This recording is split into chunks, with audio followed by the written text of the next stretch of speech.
Bismillahirrahmanirrahim. Assalamualaikum warahmatullahi wabarakatuh.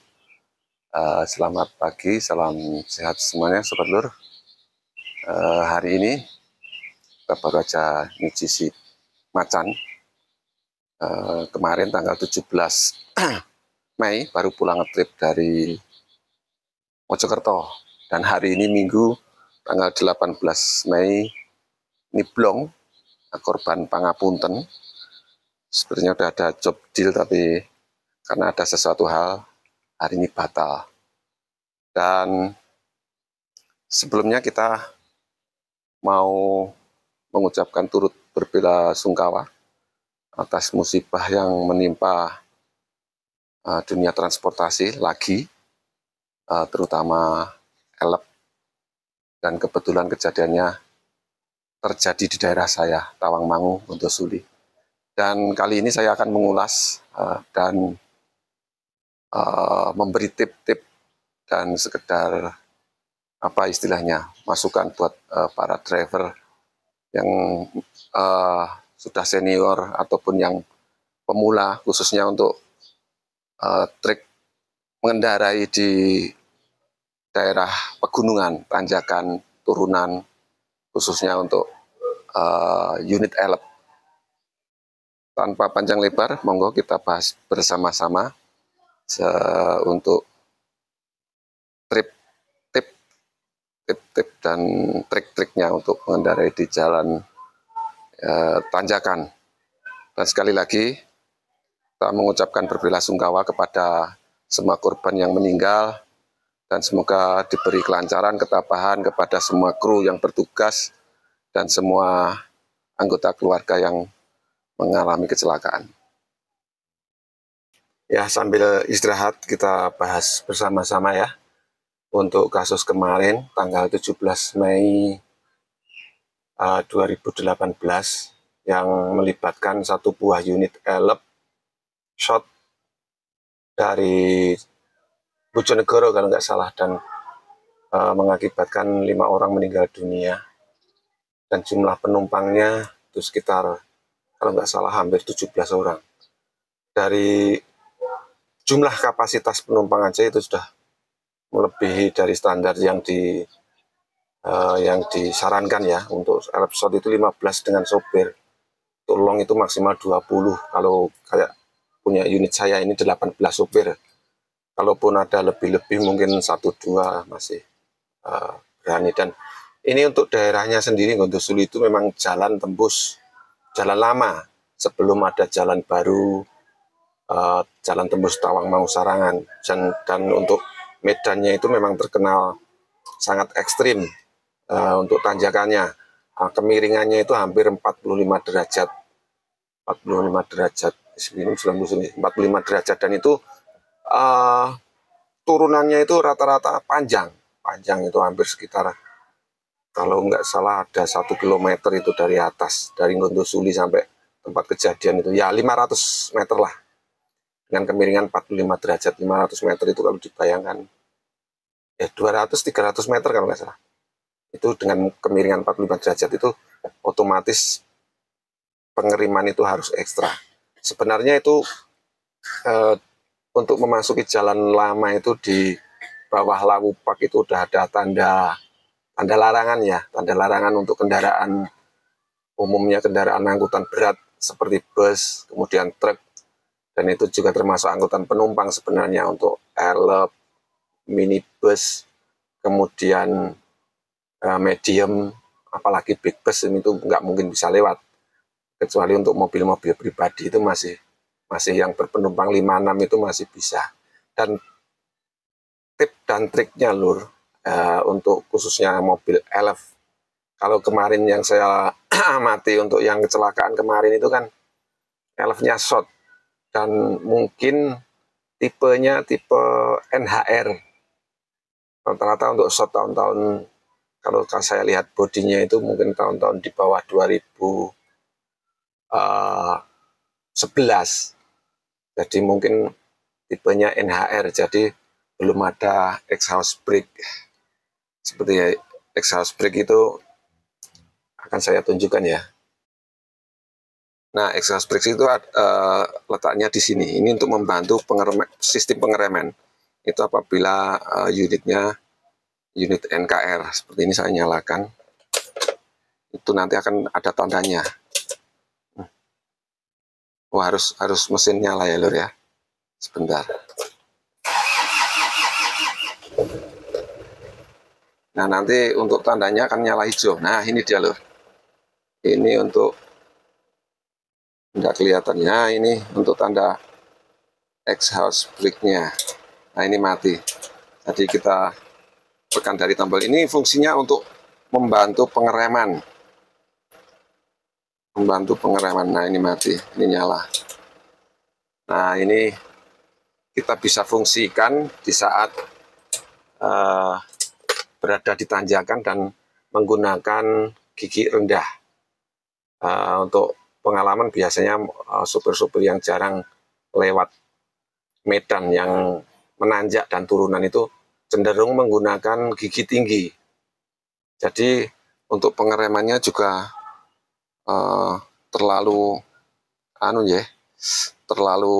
kerjanya terlalu keras, soalnya terus diinjak rem ini. Sementara kalau rem terus diinjak kan untuk minyak remnya itu cenderung akan semakin panas, dan kalau sudah panas itu akan istilahnya kalau orang Jawa bilang itu kanginan, dan kanginan itu mengakibatkan rem ini, pengereman ini tidak akan berfungsi. Dan mungkin ya ini juga cuma berbagi pengalaman saja, bukannya kita sok tahu, dan kita berdasarkan pengalaman, karena kita memang sehari-hari untuk medannya kan juga di Tawangmangu. Seperti kemarin saya sering sekali kan jemputan kita dari Gondosuli itu, dan kita bawa orang 20 aja berani, tetapi dengan syarat yaitu tadi, untuk sistem pengereman kita dibantu dengan gigi rendah. Kalau kosong kita mungkin gigi 2 masih berani, keadaan kosong kalau kita pulang udah penumpang turun di Gondosuli. Tapi untuk penumpang penuh 20, 18, 17 kita pakai gigi 1. Gigi 1 kan turun, itu pun kita masih bantu pengereman. Nah, untuk mencegah pengereman bekerja keras, kerjanya terlalu istilahnya terus-terusan, itu kita bantu ini ya, exhaust brake tadi. Jadi itu akan mengurangi kerja daripada sistem pengereman yang di bawah. Dan mungkin ya ini prediksi saja.